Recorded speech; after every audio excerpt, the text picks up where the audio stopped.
हमें इस बात का गर्व है कि भारत दुनिया का सबसे बड़ा लोकतंत्र है। भारतीय लोकतंत्र को दुनिया के लोकतंत्र की जननी भी कहा जाता है। यहाँ पंचायत से लेकर प्रेसिडेंट तक के प्रतिनिधि जो हैं वो लोगों के द्वारा प्रत्यक्ष व अप्रत्यक्ष रूप में चुने जाते हैं। कहने का भाव ये है कि यहाँ की सरकार लोगों के लिए, लोगों के द्वारा बनाई जाती है और लोगों को बालिग मत अधिकार के नियम के तहत बिना किसी भेदभाव के, जाति, धर्म, भाषा, क्षेत्र के भाव के वोट डालने का अधिकार मिला हुआ है। पर ये अधिकार केवल हवा में नहीं है, अधिकारों के साथ साथ कर्तव्य भी जुड़े होते हैं। जहाँ अधिकार होते हैं वहाँ कर्तव्य भी होते हैं। एक समय था जब हम कहते थे यथा राजा तथा प्रजा। लोकतंत्र में यथा वोटर तथा सरकार होती है। जैसा वोटर होगा वैसी सरकार होगी, जैसे लोग होंगे वैसे ही सरकार चुन के आएगी। इसलिए लोगों को जहाँ अधिकार मिले हैं वहाँ उनको बहुत सारे कर्तव्यों का भी पालन करना होता है, क्योंकि अधिकार कर्तव्यों की दुनिया में ही पाए जाते हैं। और देखा जाए तो एक तरफ जो वोट डालने का अधिकार है वो कर्तव्य भी है। अगर किसी को वोट डालने का अधिकार मिला है तो साथ साथ कर्तव्य है कि वोट डाले, सोच समझ के डाले, विचार करके डाले, जागृत होकर के डाले।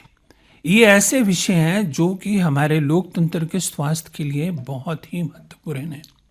इन पे चर्चा करना खास करके लोकतंत्र के चुनावों से पहले एक बहुत महत्वपूर्ण विषय है और हमें खुशी है कि इस विषय पर चर्चा करने के लिए हमारे साथ आज हैं doctor Usha Kapoor, retired principal Guru Nanak Dev university college Jalandhar, राजनीतिक विश्लेषक भी हैं, और इनके साथ बैठे हैं डॉक्टर दिनेश अरोड़ा जो कि राजनीतिक माहिर हैं और अपने लोकतंत्र के फील्ड में इनकी बहुत रिसर्च है। इन दोनों का हम स्वागत करते हैं। मैम, जहाँ तक अधिकारों की बात होती है, इन अधिकारों के लिए लोकतंत्र में वोट डालने के अधिकार के लिए मैं सच कहूँ तो लोकतंत्र के लिए, भारतीय लोकतंत्र के लिए बहुत संघर्ष किया है। बिल्कुल, ये लोकतंत्र हमें तोहफे में नहीं मिला, इसके लिए बहुत कुर्बानियाँ दी गई हैं। आपके ख्याल से इस लोकतंत्र में भारत के नागरिक को मुख्य रूप में कौन कौन से अधिकार दिए गए हैं? अश्विनी जी, भारत की आज़ादी के बाद भारत में लोकतंत्रीय गणतंत्रीय व्यवस्था को अपनाया गया। जैसा आपने भी कहा कि लोकतंत्र का तो अर्थ ही है लोगों के लिए, लोगों के द्वारा और लोगों की सरकार। और जब हम लोकतंत्र की बात करते हैं तो उसका आधार जो है वो निर्वाचन प्रणाली भी है, और जिसमें 3 मुख्य पिलर हैं, जो पिलर में पार्टी सिस्टम, फिर उम्मीदवार और फिर मतदाता। हमें बेशक तीसरे चैप्टर में फंडामेंटल राइट्स दिए गए हैं जो 14 से लेकर 32 तक लिखे गए हैं, पर ये जो वोट डालने का अधिकार है इसको 15वें भाग में 325 धारा में लिखा गया है कि हर टेरिटोरियल कॉन्स्टिट्यूएंसी में एक नामावली, निर्वाचक नामावली होगी, और जिसमें प्रत्येक नागरिक को अपने आप को रजिस्टर करना पड़ेगा, तभी वो मतदाता बन के वोट डाल सकेगा। यानी कि वोट का अधिकार हमें संवैधानिक रूप में कॉन्स्टिट्यूशन के द्वारा ही दिया गया है। अब सवाल ये है कि हम उसका प्रयोग कैसे करते हैं। यानी कि इस अधिकार का प्रयोग अगर हम पूरी ईमानदारी से, पूरी अपनी तमन्नता से और जाके पोलिंग बूथ पे हम अपना वोट डालते हैं, तभी ये लोकतंत्र जो है वो सफल हो सकता है। बिल्कुल ठीक है। पहली बात तो डॉक्टर दिनेश, जैसे उन्होंने कहा कि पहली बात तो ये कि हमें वोट डालने के अधिकार का प्रयोग करना है। जी हाँ, बहुत सारे नागरिक इस अधिकार का प्रयोग ही नहीं करते। जी, हालांकि ये अपने आप में स्वर्ण अवसर होता है जब हम अपनी सरकार को चुनते हैं जी, और इसमें लोगों का पोलिंग बूथ पे जाकर अपने अधिकार का प्रयोग करना बहुत महत्वपूर्ण है। इसलिए एक वोटर को वोट डालना उसका कर्तव्य भी है जी, और उसका अधिकार भी है। बिल्कुल बिल्कुल, देश के प्रति उसकी ड्यूटी है। जी हाँ, लेकिन कई बार हम देखते हैं कि बहुत सारे लोग जो है, जैसे कि खास करके जो एलीट क्लास जिसको हम कह सकते हैं, पॉश कॉलोनीज में रहने वाले लोग जो हैं, या कई बार ज़्यादा पढ़े लिखे लोग भी जो हैं, या फर्स्ट टाइम वोटर्स भी जो हैं, या बहुत सारे व्यापारी लोग जो हैं जो अपने व्यवसाय में बिजी होते हैं, दुकानों में बिजी होते हैं, वोट नहीं डालने जाते।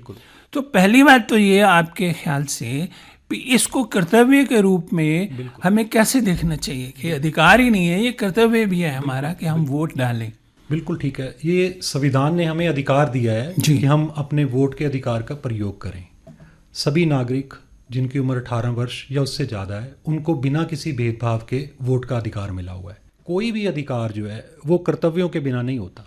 सभी अधिकारों के साथ एक या एक से ज़्यादा कर्तव्य लगे होते हैं, जुड़े हुए होते हैं, और अधिकारों का प्रयोग हम कर्तव्यों को निभाने के साथ ही कर सकते हैं।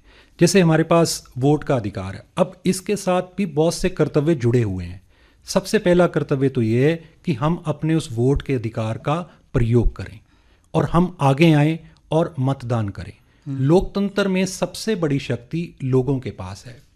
लोकतंत्र की शुरुआत लोगों से होती है और हमें इस अधिकार को कर्तव्य के रूप में देखना चाहिए कि ये राष्ट्र हित में हमारा कर्तव्य है। राष्ट्र के प्रति हमारा ये एक दायित्व है कि हम आगे आएं और अपने मत के अधिकार का प्रयोग करें। कई बार ऐसा होता है जैसे हम कोई भी चुनाव हो तो हमें लगता है कि सारे देश की औसत जो वोटिंग परसेंटेज है वो 66, 62 या 65 यहाँ तक रहती है। जी, कहने का भाव यह है कि 35% लोग वोट डालने नहीं जाते। बिल्कुल। उसमें सीनियर सिटीजन्स हो सकते हैं, दिव्यांग हो सकते हैं, या वर्कर्स जो अलग अलग जगह पर काम कर रहे हैं वो हो सकते हैं। तो ये ऐसी एक व्यवस्था है जिसमें हमारी कोशिश होनी चाहिए कि कम से कम 90% लोग वोट तो डालें ना जा कर के। जब हम लोग पहला चुनाव देखते हैं 1952 में, जो पहले चुनाव होते हैं, उनमें वोटिंग परसेंटेज 44% रहती है जी। और जो लास्ट लोकसभा के इलेक्शन है 2019 में हो गए, उसमें वोटिंग परसेंटेज 67%, जो कि अब तक की हाईएस्ट वोटिंग परसेंटेज रही है। तो एक रोशनी की किरण तो दिखती है कि वोटिंग परसेंटेज लगातार बढ़ रही है। और इस बार भी इलेक्शन कमिश्नर की तरफ से पूरा ये कोशिश की जा रही है कि 100% जो है वो वोटिंग होनी चाहिए। जब भी ये अरेंजमेंट किए जाते हैं चुनाव के, तो ये मान के किया जाता है कि हर एक वोटर जो है उसके लिए अरेंजमेंट किया जाए। 100% जो वोटर्स हैं उनको टर्नआउट के लिए अवेलेबिलिटी, जो फैसिलिटीज़ हैं वो दी जाती हैं, और जो बुजुर्ग हैं उनके लिए भी खास प्रबंध किए गए हैं। बैलेट वोट का अरेंजमेंट किया गया है उनके लिए जिनकी उम्र 85 साल 85 ईयर या उससे ज़्यादा है, वो घर पे बैठ के अपनी वोट बैलेट के थ्रू कास्ट कर सकते हैं। ऐसे दिव्यांग लोग हैं वो भी वोट डालें। उनके लिए भी ये व्यवस्था की गई है, और ये सारे प्रबंध इसीलिए किए गए हैं कि ज़्यादा से ज़्यादा वोटर टर्नआउट होनी चाहिए। मतलब ज़्यादा से ज़्यादा नहीं, 100% ही होनी चाहिए। कोई भी व्यक्ति जिसके पास वोट का अधिकार है, कोई भी नागरिक जिसके पास वोट का अधिकार है, वो छूटना नहीं चाहिए, उसको आगे आना चाहिए। 97 करोड़ हमारे पास वोटर हैं। हमें गर्व होना चाहिए कि हम दुनिया के सबसे बड़े वोटर्स लिस्ट हमारे पास है, रजिस्टर्ड वोटर हमारे पास हैं, और हमने इस लोकतंत्र को सफल बनाना है। ये लोकतंत्र का उत्सव होता है जब चुनाव होते हैं और दुनिया हमारी तरफ देखती है, दुनिया का मीडिया हमारी तरफ देखता है। जब लोकसभा के होते हैं, खास करके दुनिया के कई जो ऑब्जर्वर्स हैं वो आते हैं भारत के इलेक्शंस को देखने के लिए। पर मैम इसमें एक बात जो बहुत जरूरी है हमें, कि एक तो होता है वोट डालना, एक होता है आंखें खोल के, दिमाग खोल के, चेतनता से वोट डालना। बिल्कुल। और बिल्कुल। डालने से पहले देखना कि ये व्यक्ति जो है, ये उम्मीदवार जो है, हमारी वोट डिजर्व करता है या नहीं करता। बिल्कुल जी। बिना किसी लालच के, बिना किसी जाति धर्म भाषा के भेदभाव के वोट डालना, ये भी बहुत ज्यादा जरूरी है। देखो जी, अगर हम ये नहीं देखते कि उम्मीदवार की कॉम्पिटेंस कितनी है जी, क्या उम्मीदवार वाकई जो कल हम उसे काम सौंपेंगे उसे ईमानदारी से करेगा कि नहीं करेगा। देखो ना, once a person is elected, जब एक उम्मीदवार चुना गया तो पावर तो उसके पास आनी ही है। और ये मतदाता का ही कर्तव्य है कि वो कम से कम ये देखे कि जिस उम्मीदवार को मैं वोट देने जा रहा हूँ वो केवल वक्ता नहीं, करता होना चाहिए, जो लोगों के लिए काम करे, जो लोगों की सामाजिक भलाई को अपने जीवन का ध्येय समझे। क्योंकि जब एक एमएलए या एमपी चुन के आता है तो कम से कम उसे पावर तो मिलती है। जी। तो मॉन्टेस्क्यू कहता है power corrupts a man, absolute power corrupts absolutely. अगर उसका निजी आचरण है, अगर वो समाज सेवा के प्रति समर्पित है, तो कभी पावर का दुरुपयोग नहीं करेगा और वो समाज के निर्माण में अपना पूरा योगदान देगा और लोगों की भलाई का जो उद्देश्य है उसको पूरा करने के लिए हर संभव कोशिश भी करेगा। मतलब ये एक जागरूक वोटर को उस व्यक्ति का इतिहास, Yes. उसकी कारगुजारी, उसका चरित्र और उसकी बैकग्राउंड देखनी चाहिए। और ये सारा कुछ अवेलेबल होता है। हाँ, प्रत्येक उम्मीदवार जो चुनाव लड़ रहा है उसका पूरा प्रोफाइल, उसका बायोडाटा इलेक्शन कमीशन की तरफ से डिस्क्लोज किया जाता है। लोग उसको देख सकते हैं कि कौन सा उम्मीदवार जी, उनके लिए उपयुक्त हो सकता है, जो उनके एरिया के लिए, उनकी कॉन्स्टिट्यूएंसी के लिए बेस्ट हो सकता है, देश के हित में हो सकता है। उसको देखने के बाद मतदान होना चाहिए। ये नहीं, जो वैसे देश भी हित की देखो बात करी ना, कॉन्स्टिट्यूशन में कोई उम्मीदवार की कोई क्वालिफिकेशन तो नहीं है, 25 साल की उम्र ही है ना। जी, तो वो जरूरी नहीं है कि MA PhD हो, जी। पर मैन ऑफ विजडम हो। इन्होंने एक बात Yes. की, देश हित, देश हित बड़ा उसके लिए इंपॉर्टेंट है। देश हित सर्वोपरि होना चाहिए। यस, जाति, धर्म, भाषा, क्षेत्र हित पर वो काम ना करे, बल्कि राष्ट्र हित के लिए करे, जनहित के लिए करे और उसकी गवर्नेंस की कैपेबिलिटी होनी चाहिए। मैं तो शर्मा जी ये भी सोचती हूँ कि वंस एक कैंडिडेट इज इलेक्टेड, जी। वो किसी भी, ना फिर वो किसी दल का रहता है, ना वो किसी जाति का रहता है, ना वो किसी धर्म का रहता है, जी। वो केवल लोगों का चुना हुआ उम्मीदवार हमारा प्रतिनिधित्व करता है। बिल्कुल। तो वो जब प्रतिनिधित्व करे तो कम से कम पूरी ईमानदारी से करे, लोगों के लिए काम करे। मैं पढ़ रही थी कि इटली का एकीकरण करने वाले कैवूर ने एक जगह लिखा है कि भाई I can't write a sonnet और a poem but I can make Italy. यानी कि हमारे नेता, हमारे उम्मीदवार इस तरीके से काम करें कि देश को आगे लेके जाएं। हम अगर राजकीय स्तर पर है तो राज्य को आगे लेके जाएं, ताकि लोगों की जो आशाएं उनसे बंधी हैं कम से कम वो आशाएं जरूर पूरी हों। स्वहित या निज हित के लिए काम नहीं नहीं होना करके चाहिए। राष्ट्रहित के लिए राष्ट्रहित काम को प्राथमिकता मिलनी चाहिए। डॉक्टर साहब, जी। कई बार ऐसा होता है कि जो वोटर है जी, वो अपने कर्तव्य का ईमानदारी से पालन नहीं करता, बिल्कुल नहीं करता। वो लालच में आ जाता है, भ्रष्टाचार में शामिल हो जाता है। कोई पैसे लेके वोट डाल देता है, कोई नशे लेके वोट डाल देता है, कोई धर्म के नाम पे वोट डालता है। उससे देश की व्यवस्था को नुकसान होता है। जी। फिर वो राष्ट्रहित को कंप्रोमाइज कर जाते हैं। जब हम लोग ये इस चीज़ को देखते हैं कि एक वोटर जो है उसको क्या देखना चाहिए जब वो वोट डाले, तो ये जो उसको लोबन दिए जाते हैं जी। पैसे के या अन्य चीज़ों के, इस सबसे ऊपर उठने की बात है। क्योंकि जब हम ये समझते हैं कि ये मेरा अधिकार है, तो इसको अधिकार से ज़्यादा राष्ट्रहित में कर्तव्य समझने की ज़रूरत है। ये मानना पड़ेगा कि ये मेरा कर्तव्य है और ये राष्ट्र को समर्पित है। जी। एक चीज़ और देखनी चाहिए जो इसमें इम्पॉर्टेंट है कि जो पॉलिटिकल पार्टीज इलेक्शन कॉन्टेस्ट कर रही हैं, वो चुनाव के समय अपना घोषणा पत्र जारी करती हैं। जी, बिल्कुल। उसको रिव्यू करना बहुत ज़रूरी है। वो पीछे नहीं जाना चाहिए। उसमें क्या कार्यक्रम दिए गए हैं, नौजवानों के लिए क्या कहा गया है, देश की अर्थव्यवस्था की क्या बात की गई है, इकोनॉमी की क्या बात की गई है, शिक्षा की क्या बात की गई है, उसको क्या वो उस पे अमल भी करेंगे, बिल्कुल। क्या वो प्रैक्टिकल हैं भी या नहीं, और क्या उन्होंने पीछे अमल किया भी है। उसको रिव्यू करना चाहिए। उनका और ये इतिहास विश्लेषण करने का टाइम है, मूल्यांकन करने का समय है वोटर के पास। नहीं, अगर पार्टी पहले जीत चुकी है, काम कर चुकी है, तो कम से कम ये तो दिखना ही चाहिए ना मतदाता को कि जो उन्होंने वायदे मैनिफेस्टो में पिछले इलेक्शन में किए थे, क्या वो पूरे भी किए हैं। ये टाइम है मैम उसका कि वो मूल्यांकन सिर्फ करने का। वो सिर्फ इसका मूल्यांकन करना है। सिर्फ फलारी लैंग्वेज लिख के वही या ना। सुंदर वायदे करके बिल्कुल। के चुनाव तो नहीं जीतने के लिए आ गए। वोटर को ये पता होना चाहिए कि आज उसका दिन है, बिल्कुल। यस, इसलिए वो मूल्यांकन मूल्यांकन करे उम्मीदवार का, विश्लेषण कहीं करे, ऐसा तो नहीं मूल्यांकन कि ये करे। पुरानी पार्टी छोड़ के नई पार्टी में आया, हाँ। कहीं ऐसा तो नहीं है कि इसकी नैतिकता के मूल्यों पर इसने कोई कंप्रोमाइज किया है। ये दिन होता है जब वोटर को जागरूक हो करके उसे वोट डालनी चाहिए जो देश का या समाज का या उस क्षेत्र का भला कर सकता है। बिल्कुल ये बहुत ज़्यादा ज़रूरी है। हमारा लोकतंत्र पिछले कई सालों से ज़्यादा स्वस्थ हो रहा है, ज़्यादा मैच्योर हो रहा है, लोग भी पहले से ज़्यादा जागरूक हो रहे हैं और लोग भी अब सब पहचानते हैं। जैसे वो कहते हैं ये तो पब्लिक है, सब जानती है। उनको पता होता है किरदार का, इतिहास का, उसकी कारगुजारी का, उस उम्मीदवार का। इसलिए बिना किसी प्रलोभन के, बिना किसी लालच के, बिना कोई पैसा लिए या बिना किसी निज हित के या संकुचित सोच से ऊपर उठने की उसको जरूरत है। देश हित में जो उम्मीदवार या क्षेत्रीय उसी हित को में वोट होनी चाहिए। उसी को वोट डालनी चाहिए। वोट जरूर डालनी चाहिए और राष्ट्र हित में डालनी चाहिए। हाँ मैम, एक और बात है, आजकल का दौर जो है वो मीडिया का दौर है। बिल्कुल। मीडिया रात दिन, खास करके social media, electronic media, print media voter के दिमाग को प्रभावित करता है, नकारात्मक रूप में, सकारात्मक रूप में।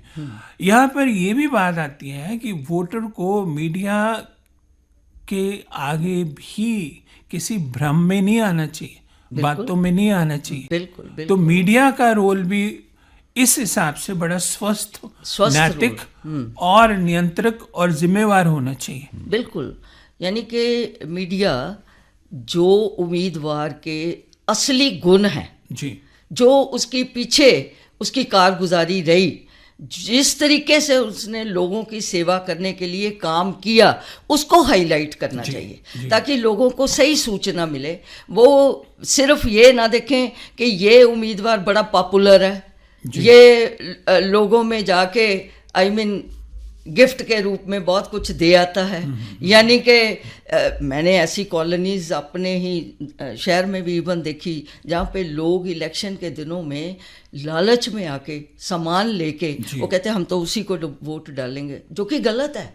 और ये होता क्या है, अखबारों में अगर बड़ी बड़ी उनकी बहुत बड़े बड़े इश्तिहार हैं, बड़ी बड़ी फोटो लगी हुई हैं, बड़ी एडवर्टाइजमेंट्स आती हैं, बहुत बड़ी एड और बहुत बड़े बड़ी एड्स इवन सड़कों पे भी लगी हुई है।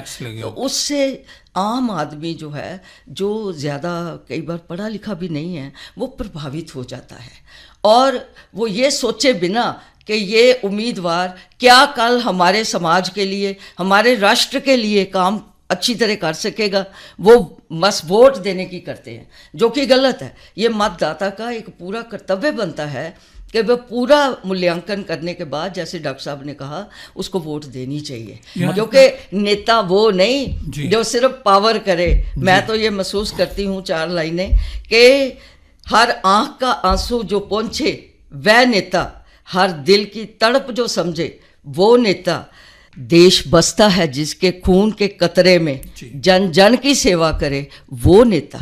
जो अगर वर्कर से ऊपर नेता बना, यस, वर्कर पहले वर्कर ही हैं, पहले काम करते हैं, वो जमीन पे रह के लोगों के पास उनकी प्रॉब्लम्स को समझ के काम करे, वो असली उम्मीदवार है, वो असली नेता है। आज हम वोटर के कर्तव्यों की बात कर रहे हैं, तो थोड़ा मीडिया के कर्तव्यों के बारे में भी मीडिया को जागरूक रहना चाहिए।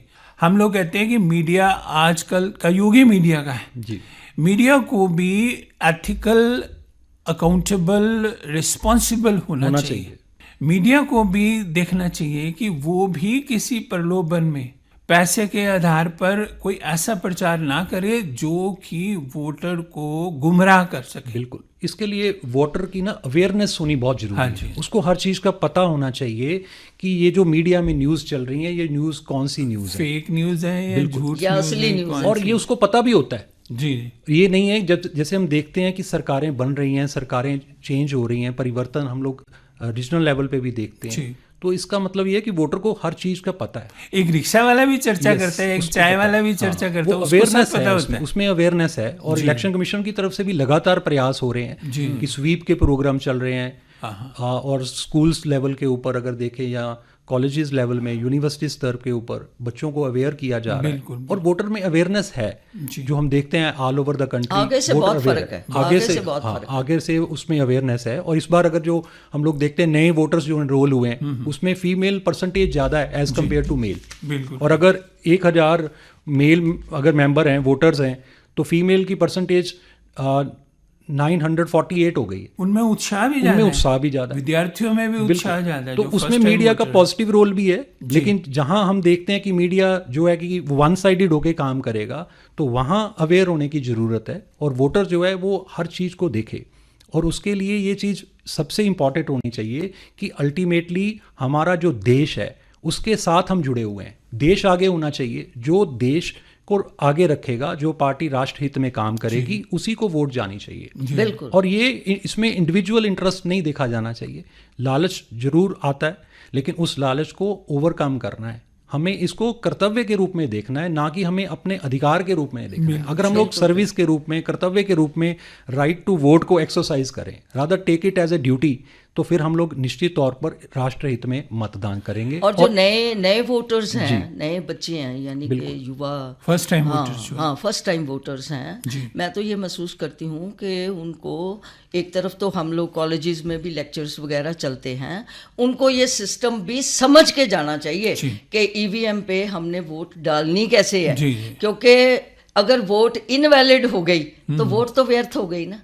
सो वोट, एक वोट की कीमत है, एक वोटर, एक वोट महत्वपूर्ण है। वो समझ के, सारी व्यवस्था को भी समझ के अपनी वोट डालने जाए। 2 करोड़ मैम, 2 करोड़ से लगभग 2 करोड़ के लगभग नए वोटर हैं जो फर्स्ट टाइम अपने वोट के अधिकार का प्रयोग करेगा। तो ये कोई थोड़ी संख्या नहीं है। बिल्कुल। और इन्होंने जाना भी है क्योंकि वो उत्साहित है, क्योंकि वो पहले टाइम फर्स्ट टाइम वोटर है। और अगर 18 साल से 29 साल के वोटर देखें तो उनकी गिनती 22 करोड़ है। तो ये एक बहुत बड़ा नंबर है। बिल्कुल। और ये वो हमारा लोकतंत्र एक यंग लोकतंत्र है। अब हम अधिकार और कर्तव्यों की बात करें, लोग सब यहाँ थोड़ा ये भी विचार करना चाहिए कि लोगों को इसके बारे में जागरूक करने के लिए मीडिया के अतिरिक्त कौन कौन से और हम साधन अपना सकते हैं ताकि लोग और मैच्योर हो सकें और परिपक्व हो सकें अपने लोकतंत्र अधिकारों के बारे में। इसके लिए इलेक्शन कमीशन तो काम कर रहा है लगातार। उसके जो प्रोग्राम है, स्वीप का एक प्रोग्राम है जो कि इलेक्शन कमीशन की तरफ से लगातार चल रहा है, जो कि घर घर तक पहुंचने की कोशिश हो रही है कि लोगों को अवेयर करवाया जाए वोटिंग मशीन्स के बारे में। जैसे मैम ने बताया, वीवीपैट के बारे में उनको बताया जाए ताकि उनकी पूरी जानकारी हो कि हमारा ये चोन का सिस्टम, प्रचार का सिस्टम है क्या। और ये इसमें पूरी ट्रांसपेरेंसी है, इस पूरी व्यवस्था में ट्रांसपेरेंसी। कहीं भी आप किसी भी चीज़ को समझ सकते हो, उसका विश्लेषण कर सकते हो, उसको देख सकते हो। और यही कोशिश इलेक्शन कमीशन की तरफ से हो रही है।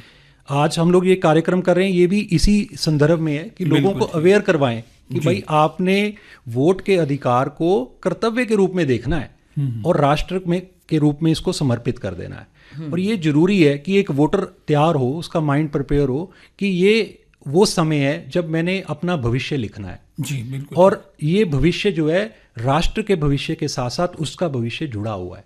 और ये एक इम्पॉर्टेंट पीरियड है डेमोक्रेसी की। जब हम ग्रोथ देखते हैं ना, उसमें इलेक्शन सबसे इम्पॉर्टेंट माने जाते हैं, क्योंकि डेमोक्रेसी की जो रीढ़ है वो इलेक्शन सिस्टम के ऊपर टिकी हुई है। और उसकी अगर नर्व्स पकड़ने की कोशिश करोगे तो वो नर्व्स वोटर होगा। तो सबसे इम्पॉर्टेंट रोल जो है, सबसे इम्पॉर्टेंट जो एक्टर है इस पूरी प्रक्रिया का, वो वोटर है। उसको पूरा सम्मान इलेक्शन कमीशन की तरफ से मिल रहा है। उसका वोटर आईडी कार्ड रेडी है। अगर उसके पास वोटर आईडी कार्ड नहीं है तो वो ऑनलाइन भी उसको ले सकता है। अगर अभी तक किसी ने अपना वोटर कार्ड नहीं बनवाया, ऑनलाइन अप्लाई किया जा सकता है। अपनी कॉन्स्टिट्यूएंसी के लेवल के ऊपर BLO ऑफिसर अवेलेबल्स हैं, उनके थ्रू बनवा सकता है, उसमें अमेंडमेंट करवा सकता है। हर फैसिलिटी इलेक्शन कमीशन ने देने की कोशिश की हुई है। और ये वर्ल्ड लेवल के ऊपर अगर हम मूल्यांकन करते हैं दूसरे देशों के साथ, तो हमारा चुनाव की पूरी प्रक्रिया, चाहे हम विकासशील देश हैं लेकिन हमारी चुनाव की प्रक्रिया पूरी तरह से विकसित है। मैंने आपको बताया ना, दुनिया देखती है और सीखती भी है। पर जागरूकता तो मतदाता में होनी चाहिए ना। जागरूकता बहुत जरूरी है। इलेक्शन कमीशन ने तो सारी फैसिलिटीज दी हैं, पर अगर मतदाता खुद नहीं जाता BLO के पास तो बनेगा कैसे? तो जागरूकता जो है वो अपना कर्तव्य समझ के अगर मतदाता नहीं जाएगा तो ना उसका वोटर कार्ड बनेगा ना उसकी वोट बिल्कुल बिल्कुल अवेयरनेस की जरूरत है। एक और भी बात जहन में आती है कि क्या मतदाता का कर्तव्य वोट डालने के बाद समाप्त हो जाता है? उसके बाद भी उसको अपने कैंडिडेट्स पर, अपनी पार्टी पर नजर रखनी चाहिए, बहुत जरूरी है। हाँ, ये उसका कर्तव्य उस दिन, इलेक्शन वाले दिन या वोटिंग वाले दिन समाप्त नहीं हो जाता, बिल्कुल उसके बाद भी उसकी ड्यूटी है, क्योंकि लोकतंत्र जो है निरंतर चलने वाली प्रक्रिया है। बिल्कुल उसको देखना चाहिए कि जिसको मैंने वोट डाली है उसका आगे रिपोर्ट कार्ड क्या है, बिल्कुल उसकी बैलेंस शीट क्या बन रही है, वो क्या करता है। ऐसे तो नहीं कि उसकी वोट लेने के बाद, चुने जाने के बाद वो पार्टी ही बदल लेता है और चुने जाने के बाद वो वादे पूरे नहीं करता जो उसने किए होते, ताकि अगली बार जब उसको मौका मिले वोटर को तो फिर वो उसको ठीक अपना जवाब दे सके। बिल्कुल ठीक। सो कर्तव्य जो है ये निरंतर चलते रहते हैं, क्योंकि लोकतंत्र चल ही नहीं सकता। लोकतंत्र जो है वो एक निरंतर चलने वाली प्रक्रिया। बिल्कुल ठीक है। लोकतंत्र is a way of life, तो उसको हर क्षेत्र में लोकतांत्रिक मूल्यों के बारे में, लोकतंत्र को जब हम ये कहते हैं कि it is by the people, जी, कि लोगों के द्वारा, तो द्वारा का मतलब केवल वोट देने तक खत्म नहीं होता। वो द्वारा का मतलब है कि वो बाद में भी लोग ये देखते रहें, अवेयर रहें, जागरूक रहें कि हमारे लिए कुछ हो रहा है कि नहीं हो रहा। फिर इसका जवाब अगले इलेक्शन में और ये भी है कि वोटर को भी अपने उम्मीदवार के साथ या पार्टी के साथ वोटर ये ना सोचे कि केवल मैंने वोट ही डालनी, बाकी काम तो किसी और ने करना है। जी, वो लोकतंत्र की सेहत के लिए जहां उसकी भूमिका हो वो भी अपना काम करता रहे, जी, देश के लिए, समाज के लिए या अपनी पार्टी के लिए या विचारधारा के लिए, कहीं ना कहीं वो अपनी विचारधारा को प्रकट करता रहे। लोकतंत्र बनता ही इसी से है कि अगर लोग जो हैं वो लगातार अपनी राजनीतिक प्रक्रिया में एक्टिव भूमिका निभाएं। ये बहुत जरूरी है, चुनाव के समय भी और चुनाव के बाद भी। बिल्कुल, उनका विश्लेषण होना चाहिए। चुनाव के बाद भी बने रहते हैं। वैसे भी अगर लोग दखल देते रहेंगे या जागरूक रहेंगे, देखते रहेंगे, नजर रखेंगे, बिल्कुल उम्मीदवारों को डर भी रहता है। नहीं, जवाबदेही मांगते हैं, जवाबदेह होना चाहिए। सबसे बड़ी अकाउंटेबिलिटी तो होनी चाहिए ना। लोकतंत्र में सर्वोच्च शक्ति जो है लोगों के पास है। वो जो लोग की व्यवस्था है, हमारा संविधान ही इसी बात से शुरू होता है, वी द पीपल। तो सबसे बड़ी शक्ति जो है वो लोगों के पास ही है, और वो शक्ति को एक्सरसाइज करने का जो समय है वो आम चुनाव में है, लेकिन उसके बाद भी उस शक्ति को बनाए रखने की जरूरत है। अब तो हर व्यक्ति के पास मीडिया है। बिल्कुल, वो यूट्यूब पे अपना डाल सकता है या सोशल मीडिया के दूसरे चैनल्स पे डाल सकता है, प्रिंट मीडिया में भी डाल सकता है। वो सवाल कर सकता है, जवाबदेही चाहता है अपने उम्मीदवार से, और सरकार को या जो भी सरकार बनती है उसको पता होता है कि वोटर मेरे से क्या उम्मीद करता है, और अगर ऐसा होगा तो वोटर मेरे से दूर भी जा सकता है। तो वोटर जो है वो निरंतर मूल्यांकन करता है जो उसके उम्मीदवार हैं। इसमें मीडिया का रोल बहुत इंपॉर्टेंट है। मीडिया का रोल लगातार कम्युनिकेट करता है, एक तरह से टू वे प्रोसेस जो है वो हमें देखने को मिलता है। तो मीडिया को लोकतंत्र का महत्वपूर्ण पिलर कहा जाता है आजकल। तो खास करके ये जो सोशल मीडिया है, इसका प्रभाव हमारे समाज में, हमारी राजनीति में और ज़्यादा बढ़ गया। इसमें एक बात और, जब मीडिया की बात करते हैं तो ये जो आप यूँ कह सकते हो कि फेक न्यूज़ है या डिवाइसिव कई बार ऐसे चैनल्स कुछ बोल देते हैं, उससे भी लोगों को बचना चाहिए, प्रभावित नहीं होना चाहिए और उसमें आना भी नहीं चाहिए। हाँ, कोई भी चीज जो है कहते हैं कि उसको पहले परखो, जानो, उसके सच को समझो। बिना समझे आगे फॉरवर्ड कर दो। हाँ, ऐसे फॉरवर्ड कर दो। आपके पास कुछ आया, आप उसको वेरिफिकेशन किए बिना फॉरवर्ड कर दो और वेरीफाई वायरल हो जाता है। ये भी वोटर का कर्तव्य है। बिल्कुल, कि वो झूठ को फैलने से रोके, अफवाहों को फैलने से रोके, और ऐसा कोई कार्य जिससे देश हित, समाज हित या आप यूँ कह सकते हो कि निजी हित को नुकसान हो, उससे बचना चाहिए। आगे फॉरवर्ड नहीं करना चाहिए, बिना परखे उसको आगे नहीं भेजना चाहिए। ये बहुत बड़ी बात तो साफ है जी। कहते हैं कि people get the government they deserve. लोगों को वो सरकार मिलती है जिसके वो हकदार होते हैं। इसलिए हम अगर अच्छी सरकार चाहते हैं जी, तो हमें भी अपने अधिकारों के साथ साथ कर्तव्यों का ठीक से और ईमानदारी से पालन करना चाहिए। और बात जहां से हमने शुरू करी थी कि पहले था यथा राजा तथा प्रजा, अब ये यथा वोटर तथा सरकार। वोटर जागरूक हो, वोटर अपने कर्तव्यों का पालन करे, अधिकारों के साथ साथ उनके बारे में जागरूक हो, तो देश जो है वो आगे बढ़ेगा। बिल्कुल। डॉक्टर उषा कपूर जी और डॉक्टर दिनेश शिरोड़ा जी, आप स्टूडियो में, आपका बहुत बहुत धन्यवाद। धन्यवाद। धन्यवाद। धन्यवाद।